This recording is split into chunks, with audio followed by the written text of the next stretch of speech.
हवाले से, ताकि जो है ना आपको ये क्लियर हो जाए। ये टेस्ट योर अंडरस्टैंडिंग्स ही हैं आपकी बुक की, तो इनको जो है हम वन बाय वन करते हैं।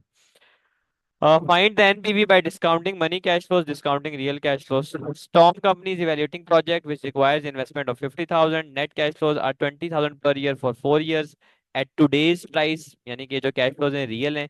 However, these are expected to rise by 5.5% per year because of inflation. The firm's money cost of capital is 15%. Okay. अच्छा, ये आपको इसी तरह की हमने एग्जांपल ऑलरेडी डिस्कस कर ली है जो हमने की है, उसमें बस 20,000 की जगह जो है वो मैंने फिगर छोटी ली हुई थी।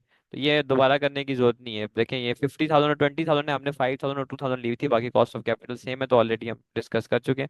इसका कोई इतना मसला नहीं है। अगली पे चलते हैं, उसको जरा देखते हैं। अच्छा, तो इसमें भी दो रिक्वायरमेंट्स है। Evaluate the project in terms of real cash flow and real discount rates, money cash flow and money discount rates. देखिए, इवेल्युएट का मतलब क्या है भाई, कि आपने बताना है कि क्या ये प्रोजेक्ट वर्थ इट है या नहीं है। और प्रोजेक्ट कब वर्थ इट होगा, अगर उसकी एनपीवी क्या आती है, पॉजिटिव आती है। अगर उसकी एनपीवी पॉजिटिव नहीं आती तो इसका मतलब है कि इट्स नॉट वर्थ इट। तो अब हम करते हैं start. Project has following cash flows before allowing allowing for inflation. इसका मतलब है जो कैश फ्लोज हमें गिवन है कौन से वाले, रियल कैश फ्लोज है। कंपनी का जो मनी डिस्काउंट रेट है वो 15% है, और जनरल रेट ऑफ इन्फ्लेशन जो आपको गिवन है वो है 5%। ठीक है, अब हम इसको करते हैं। रिक्वायरमेंट ए है हमारी रियल कैश फ्लोज वाली, उसको हम करते हैं। 4 साल हैं, 0 ईयर, 3 साल हैं, ईयर 0, 1, 3। पहले साल आपकी इन्वेस्टमेंट उसने आपको गिवन है, दी हुई है 750। अच्छा जी, उसके बाद कैश फ्लोज भी दिए हुए हैं। डायरेक्ट मैं यहाँ पर लिख देता हूँ, कैश फ्लोज 330, 242, 532। अच्छा, अब हम पहले रियल मेथड कर लेते हैं, रियल वाला ट्राई कर लेते हैं। तो हमें अब चाहिए यहाँ पर रियल कॉस्ट ऑफ कैपिटल चाहिए, डिस्काउंट फैक्टर हमें चाहिए रियल। तो हम कैलकुलेट कर लेते हैं, अगेन वही फॉर्मूला आपने इस्तेमाल करना है। 1 + i, 1 प्लस, थोड़ा वो इसमें भी चेंज हो गया है। पहले नॉमिनल को किसी और से रिप्रेजेंट करते थे, अब इन्होंने चेंज कर दिया थोड़ा। 1 + i, ठीक है। Money cost of capital 1 + r और 1 + h। तो इसको हम कर सकते हैं, 1 + i जो है वो है 15% money cost of capital. H का मतलब होता है इन्फ्लेशन रेट, तो मैं डायरेक्टली यहाँ पर आके उसको डिवाइड कर देता हूँ 1 + 5। अच्छा, मैंने फॉर्मूला को रीअरेंज किया, is equal to 1 + r। Calculate करें कितना बनता है। 1 + 15% है ये। अच्छा, 5%। 1.15 डिवाइड बाई 1.05 कितना होगा। 0.7666 आ रहा है तो। इसमें से फिर 1 माइनस करना है, 1 मिनट मैं देख लेता हूँ इसको। सर मेरा 1.095 आ रहा है। हाँ, 0.95 आना चाहिए, 1.095। 1.095 आ रहा है, और इसमें से 1 माइनस कर देंगे हम, तो हमारे पास आर आ जाएगा। तो ये मेरे पास आ जाएगा 0.95, 0.095। डेसिमल में इसको 100 से मल्टीप्लाई कर दें तो आपके पास 9.5% आ जाएगा। आप इसको राउंड ऑफ कर लें 10% तक। एग्जाम में वैसे आपको पूरी राउंड ऑफ फिगर वो होगी, तो आपने इस हवाले से परेशान नहीं होना। तो 10% यानी कि आप समझ लें ऑन, मतलब अप्रोक्सीमेटली आपका real cash flow, real cost of capital है। तो आपने डिस्काउंट फैक्टर जो इस्तेमाल करना है वो कौन से वाला करना है, 10% वाला करना है। ठीक है, आप लोग एक दफा खुद भी देख लें। ईयर 0 पे हमेशा 1 होता है। 10% वाले हम देख लेते हैं ऊपर जाके। 909826751, 909826751 और 751, ये आपका आ गया। अब इसको आप कैलकुलेट कर लें, present values of two cash double plus. Nine point nine seven seven अब सर। फिफ्टी आउटफ्लो है। अब आप इसको इनसे मल्टीप्लाई करें। सर इसका आ रहा है 299.97, तो इसको राउंड ऑफ करें या थ्री वैसे ही हंड्रेड लिख। कर लें, चलें 300 कर दें। अगला करें। 199.8। इसको 200 कर लें, और जो लास्ट वाला है फाइव 399.5 तो 400 हो जाएगा। 400। एनपीवी कितनी आएगी? 150 पॉजिटिव। पॉजिटिव 150 आ गई। तो रियल जी। मेथड से आपकी जो एनपीवी आई है, मैं आपको लिख देता हूँ, पॉजिटिव 150 है। अब हम क्या करेंगे, अब हम इस्तेमाल करेंगे मनी मेथड। मनी मेथड में हमने क्या करना है कि हमने कैश फ्लोज को करना है इन्फ्लेट। तो बताएं जी कैसे करेंगे इन्फ्लेट? कैश फ्लोज आपके सामने है।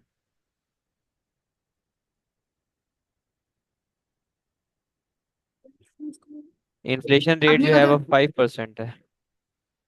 आपने कहा था real cash flows plus inflation is equals to money cash flows, तो इन्फ्लेशन का मैंने फॉर्मूला भी बताया था अभी, कि जो भी कैश फ्लो है मल्टीप्लाई बाय 1 + r⁻n। आर यहाँ पर मतलब है correct. Inflation rate, power N. तो पहले साल का आपका कैश फ्लो 330 था, राइट? 330, 1 + r का मतलब है यहाँ पर इन्फ्लेशन रेट जो कि 5% है, तो 1.05। 330 को 1.05 से मल्टीप्लाई करें। 346.5। 46.5, 347 कर लेता हूँ। देखिए इसमें कोई बहुत बड़ी रॉकेट साइंस में नहीं बोल रहा। 330 आपका कैश फ्लो था, real cash flow current price terms में। लेकिन आपको पता है कि 5% से चीज इन्फ्लेट होगी, तो इसका मतलब ये है कि इन्फ्लेट होने के बाद वो जो कैश फ्लो है वो $347 के बराबर हो जाएगा। ठीक है, ये फॉर्मूला है उसका। जो भी कैश फ्लो है 1 + r, r का मतलब है यहाँ पर इन्फ्लेशन रेट, ठीक है, वो पावर एन। अब अगला जो कैश फ्लो है आपका 2 साल बाद वाला, वो 242 है करंट प्राइस टर्म्स में, आज की टर्म्स में। इसको आपने इन्फ्लेट करना है 2 दफा, ट्वाइस। इसलिए यहाँ पर एन हम क्या लेंगे, 2 लेते हैं। अब करें क्या आएगा? 266.8 तो 267 हो जाएगा। थर्ड का निकालें, 532 मल्टीप्लाई बाय 1 + 5% की पावर 3। सॉरी, ये मैं गलत लिख रहा हूँ, इसको यहाँ पर लिखना था। 347,267, लास्ट का क्या होगा? 616। 6। 616। डिस्काउंट फैक्टर अब मैंने कौन से लेने? 15% वाले लेने, क्योंकि मैंने इन्फ्लेट कर दिया तो मैं मनी कॉस्ट ऑफ कैपिटल इस्तेमाल कर रहा हूँ, तो मैं 15% वाले लूंगा, ये वाले। 870756। 870756 658। करें मल्टीप्लाई कैश फ्लो को डिस्काउंट फैक्टर के साथ, क्या आती है प्रेजेंट वैल्यू? 302। कितनी है? 302। 302। 202। 02। 405। 405। निकाले एनपीवी कितनी आएगी? 159 पॉजिटिव। 159 पॉजिटिव। ये सिर्फ हमारी फिगर्स की थोड़ी राउंड ऑफ करने की वजह से आ रहा है, वरना ये ऑलमोस्ट तकरीबन बराबर ही आएगा। ठीक है, 159। ये बस चीज आपने याद रखी कि फिगर थोड़ी हम राउंड ऑफ करें, इस वजह से हल्की फुल्की डिफरेंस आ रहा है, मगर इट डज नॉट मैटर इतना। समझने की बात यह है कि जब आप ये मेथड इस्तेमाल करते हो, रियल मेथड, आप रियल कैश फ्लोज को जो है रियल कॉस्ट ऑफ कैपिटल से डिवाइड करते हो, डिस्काउंट करते हो, और मनी कैश फ्लोज को मनी कॉस्ट ऑफ कैपिटल से जब आप डिस्काउंट जब आप करते हो, तो जो आपकी एनपीवीज हैं उनका आंसर हमेशा क्या आना है, सेम ही आना है। ठीक है, तो अप्रोक्सीमेटली ये भी मोरलेस सेम ही है, क्लोज ही है, सही है। ये बस आपके माइंड में होना चाहिए, क्योंकि अभी हम ये राउंड ऑफ कर रहे हैं फिगर्स में, थोड़ा इस वजह से वो आ रहा है, वरना ऐसा कोई इशू नहीं है। आपने एक्सेल पे सवाल करना है, ठीक है, एग्जाम में। तो वहां पर जो भी फिगर शो हो रही होगी आपने वही करनी है, उसमें कोई आपने राउंड ऑफ तो करना नहीं है, तो आपको इस सवाल से कोई परेशान होने की जरूरत नहीं है। लेकिन लॉजिक आपके माइंड में रहनी चाहिए कि आंसर जो है वो सेम ही आता है। ठीक है, अब सर चलते हैं। अगर सेम नहीं है, सर अगर सेम नहीं आया, फॉर यही जो गलती हमने इधर करी है वो वहां पे कर दी, तो आंसर देखें वहां पर 0 हो कोई जाएगा। कोई फर्क नहीं पड़ता। वहां पर एक्सेल पे आप सॉल्व कर रहे हैं, अगर सारा कुछ आपने ठीक किया हुआ है तो सही मार्क करेगा एग्जामिनर, कोई इसमें हर्ज नहीं है, कुछ भी नहीं होता। Okay sir. एक्सेल पे वो सॉल्व होगा, सब नजर आ रहा होगा, वर्किंग ठीक होगी तो कोई will not make any kind of difference. अच्छा, अब हम चलते हैं थर्ड वाले पे, जिससे आपका जो स्पेसिफिक रेट वाला है और जनरल रेट वाला कॉन्सेप्ट जो है वो भी क्लियर हो जाएगा। ठीक है, अच्छा, evaluate the project assuming that machine has a life of 5 years and no scrap value. आपने प्रोजेक्ट को इवेल्युएट करना है। देखिए हम इन्वेस्टमेंट अप्रेजल पढ़ेंगे भाई, क्या हमें इन्वेस्टमेंट करनी चाहिए या नहीं करनी चाहिए, उसमें हम एक एनपीवी मेथड के हवाले से पढ़ रहे हैं। इवेल्युएशन का मतलब ये है कि आपने देखना है कि भाई क्या ये प्रोजेक्ट में करूँ, चूज करूँ, इसमें इन्वेस्टमेंट करूँ या ना करूँ। तो ऑब्वियसली जब पॉजिटिव एनपीवी आएगी तो आप करेंगे, राइट। अगर नहीं आएगी तो आप नहीं करेंगे, सिंपल। सही है। अब करते हैं सवाल को स्टार्ट। अब जरा मैं गौर से पढ़ूंगा, और जो मैं आपको एक बात रिपीट बताई भी थी मैंने आपको कि जब दोनों चीजें गिवन हो तो आपने क्या करना है, वो यहाँ पर वो चीज एप्लीकेबल भी है, तो आपने उसको गौर से सुनना है, ठीक है। A company is considering a cost saving project. This involves purchasing a machine costing 7,000. तो purchase of machine basically यहाँ पर क्या है, आपकी initial investment है, which will result in annual savings in real terms on wages cost of 1,000 and on material cost of 400। क्योंकि इस project की वजह से आपकी कॉस्ट सेव हो रही है, बच रही है, तो सेविंग्स जो हैं वो आपके किसके बराबर होती हैं, कैश इनफ्लो के बराबर होती हैं।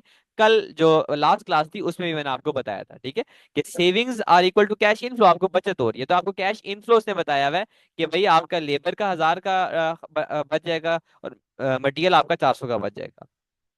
फिर इन्फ्लेशन रेट्स भी उसने आपको 5 साल के हिसाब से दिए हैं। जो वेजेस हैं उनकी इन्फ्लेशन रेट है 10%, मटेरियल की इन्फ्लेशन रेट है 5%, और जनरल रेट ऑफ इन्फ्लेशन भी दिया हुआ है 6%। और उसने आपको कॉस्ट ऑफ कैपिटल दिया हुआ है कंपनी का इन रियल टर्म्स 8.5%। अब यहां पर कंफ्यूजन आ गई है कि भाई कुछ मेंशन भी नहीं है एनपीवी, क्या करूं मैं, real cost of capital use करूं, रियल जो मेथड एनपीवी का वो इस्तेमाल करूं, या मैं मनी मेथड ऑफ एनपीवी इस्तेमाल करूं। तो मैं दोबारा रिपीट करने जा रहा हूं कि अगर सवाल में आपको स्पेसिफिक रेट्स गिवन है और जनरल रेट भी गिवन है तो उस सिचुएशन में आपने मनी मेथड इस्तेमाल करना है। उस सिचुएशन में आपने मनी मेथड इस्तेमाल करना है। जब क्वेश्चन में स्पेसिफिक और जनरल इन्फ्लेशन रेट दोनों गिवन हो तो आपने मनी मेथड इस्तेमाल करना है। सिर्फ आपको जनरल रेट गिवन अगर हुआ, फिर अगर सवाल में उसने कहा हुआ मेंशन वह उस सिचुएशन में तो अगर सिर्फ एनपीवी लिखा हुआ तो इसका मतलब है कि आपने मनी मेथड इस्तेमाल करना है, ठीक है। रियल के लिए मैंने आपको क्या बताया है, वो स्पेसिफाई करेगा। रियल के लिए वो आपको स्पेसिफाई करेगा। बाकी इन्फ्लेशन का अगर सवाल हुआ तो ऐसा तो हो ही नहीं सकता कि उसने स्पेसिफिक रेट्स दे दिए और जनरल दिया हुआ ही ना हो, ठीक है, क्योंकि अगर मनी मेथड इस्तेमाल करना है तो आपको रेट ऑफ जनरल रेट तो चाहिए ना, कन्वर्जन करनी पड़ सकती है रियल कॉस्ट ऑफ कैपिटल को मनी कॉस्ट ऑफ कैपिटल में, ठीक है। तो बस एक बहुत सिंपल सी लॉजिक है। एक सवाल में जनरल और स्पेसिफिक रेट्स दोनों गिवन है, मनी मेथड ऑफ एनपीवी आपने इस्तेमाल करना है, ठीक है। ये मेरी बात समझ आई आपको। Yes sir. अब मनी मेथड हमने इस्तेमाल करना है, इसका मतलब ये है कि हमें कैश फ्लोस को क्या करना पड़ेगा, इन्फ्लेट करना पड़ेगा। प्रोजेक्ट की लाइफ उसने कहा है 5 साल है, तो मैं यहाँ पर 5 साल की टाइमलाइन बना लेता हूँ।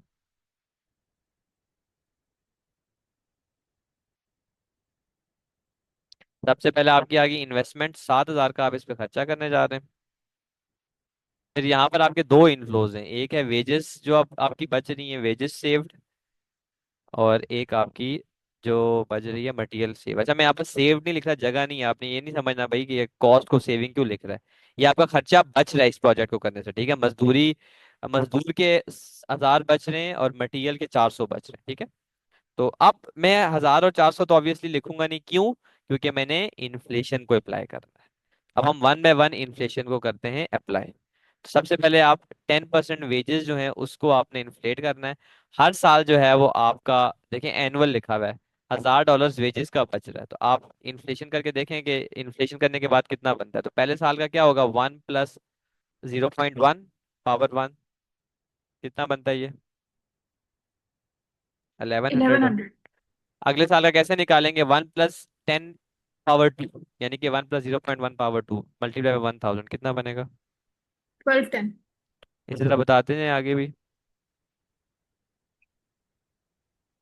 1331। 1331। Fourth year, 1464.1, so 1464।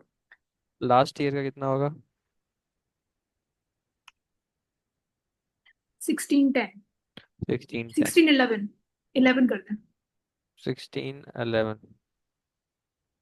अब मटेरियल्स का भी निकाल लें। अब मटेरियल्स का इन्फ्लेशन रेट अलग है, स्पेसिफिक 5% है, और मटेरियल्स की सेविंग कितनी है, 400 की। तो आप कैसे निकालेंगे, 400 टाइम्स 1 + 0.05, 5%।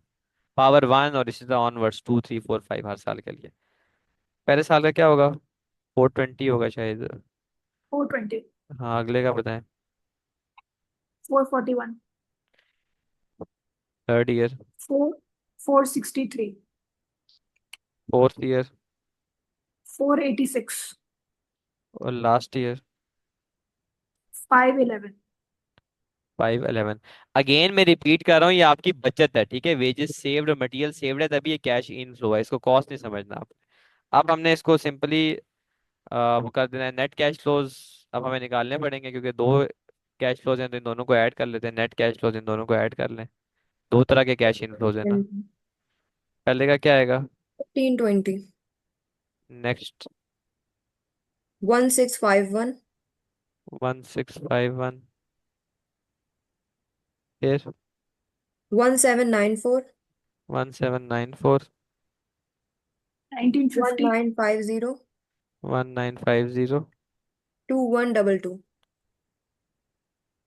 2120, ठीक है, ये आपके पास आ गया। अब इनको मैंने क्या करना है? डिस्काउंट करना है। डिस्काउंट फैक्टर हमारा क्या होगा? कितना? ओ, हमने अब डिस्काउंट फैक्टर गिवन नहीं है हमें, अब हमने मनी कॉस्ट ऑफ कैपिटल इस्तेमाल करना है, तो कैसे करेंगे, कैसे कैलकुलेट करेंगे? Sir present value multiply by 1 plus हमारा जो डिस्काउंट फैक्टर रियल होगा। Real cost of capital real 8.5% given है, तो कैसे कैलकुलेट करेंगे, क्या इस्तेमाल करें? Fisherman fisher fisherman effect. वाला जो था। फिशर इफेक्ट इस्तेमाल करेंगे। फिशर इफेक्ट इस्तेमाल करेंगे। आपको real cost of capital given है, यानी कि ये वाला गिवन है, आपने ये वाला निकालना है money cost of capital. General rate of inflation भी आपको सवाल में गिवन है। तो 1 + आई हमारी रिक्वायरमेंट है, इज इक्वल टू 1 + यानी कि real cost of capital which is given to us 0.085। 8.5% को डेसिमल जन में कन्वर्ट कर दिया। 1 + इन्फ्लेशन रेट जो कि है जनरल रेट 6%, ठीक है। करें जरा। 1.0085 को 1.6 से मल्टीप्लाई, ये सॉरी 0.06 है। 6 का मतलब 60% हो जाता है, 0.06 है। कितना आएगा ये, इन दोनों को ऐड करके मल्टीप्लाई करें? 1.15। इसमें से 1 आपने क्या कर देना है? माइनस कर माइनस। देना। तो ये आपके पास आ जाएगा 0.15, यानी कि डेसिमल में। और इसको अगर परसेंटेज में करना है तो ये 15% हो जाएगा, 100 से मल्टीप्लाई करना है। तो आपने डिस्काउंट फैक्टर कौन सा इस्तेमाल करना है? 15% वाला। 15%। Is this clear? Yes sir. Just Fisher effect को इस्तेमाल करते हुए मैंने कन्वर्ट किया।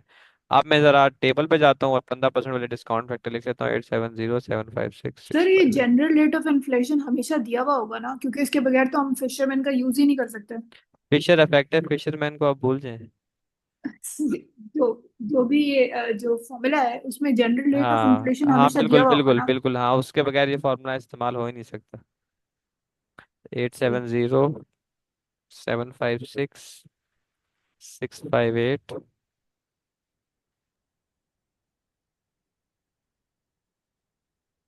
572497।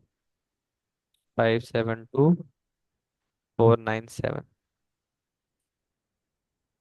प्रेजेंट वैल्यूज निकाल लेते हैं। ये 7,000 इनिशियल इन्वेस्टमेंट ऐसे ही रहेगी, बाकियों की निकालें। 1322। 1322। 1248। 1248। 1180। 1180। सही आपने 0.7572 लिखा है ना। 572 है जी। 1115। 1115। और लास्ट का है 1055। 1055। एनपीवी निकाल लें। सारे इनफ्लो इन सब को टोटल ऐड ऑन कर दे। -7,000 +1322 +1248 1180 115 और 1055। तो ये नेगेटिव आ रहा है 1080। क्या प्रोजेक्ट में इन्वेस्ट करना चाहिए फिर? नहीं। नहीं करना चाहिए।